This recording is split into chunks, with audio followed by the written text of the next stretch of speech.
After weeks of dry weather, the rains have returned, and that means we're back to planting. I love this time of the year so I can continue my obsession with extending the season and planting cool weather crops. Are you ready to get some Swiss chard, beets, lettuce, kale, cabbage in the ground? We might be harvesting this all winter long, and I'm going to show you how we're going to protect it too. Max, follow me.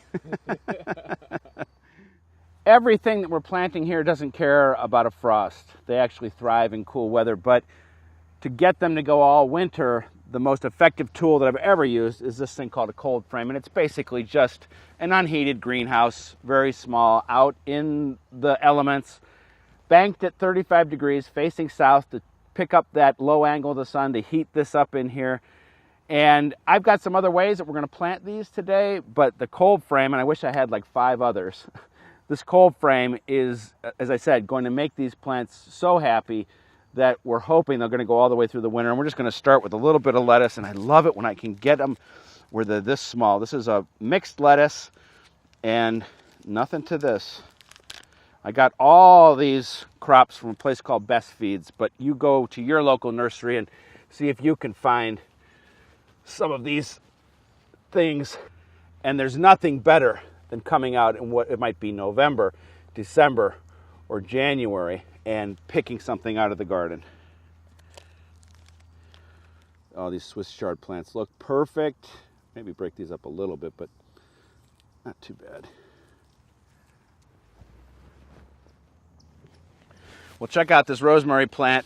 We put it in place last year at this time. It went all the way through the winter and lived here all summer, even though it doesn't have the sun it needs. Never watered, but survived, and so hopefully we'll have rosemary for another whole year. We'll see. All right, I'm going to fill up this bed with what's left. All right, I'm going to tuck this last kale up here, put some water on these plants, and then we're going to head out in the garden and plant what's left and show you how I'm going to protect that. One of the reasons that we're planting in the fall is to be off the season of the insects. It's probably too late for the cabbage looper butterfly to lay its eggs. Even if it is around, as soon as we get a frost, it'll be gone. And I'm using this thing called a floating row cover. It's a spun-bound translucent fabric that's going to act basically as a greenhouse.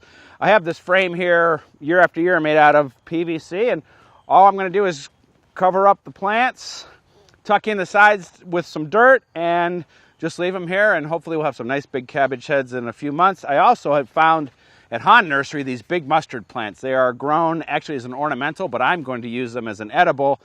They're already full size. I'm going to stick them in the ground. While I'm doing that, meet me out there. We're going to put in some other plants that just look beautiful this time of the year. Well, we've got our cool weather vegetables in. Now we need some cool weather flowers, and these violas from the pansy family love cool weather and could go again all winter long. Just depends on what kind of season we have. And these containers were all filled with impatiens, which are done.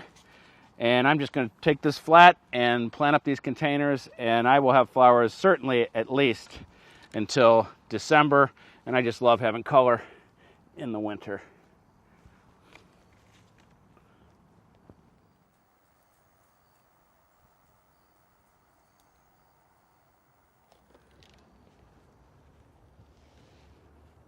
Sometimes I like just using one color for an area.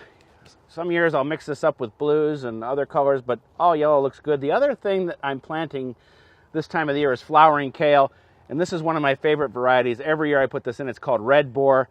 It grows like a tree. It is so tough that often goes all winter long, and next spring it will start flowering with little yellow flowers if it makes it. Very cool plant, and again, gives us color all winter long. All right, let's finish up. You ready to finish up?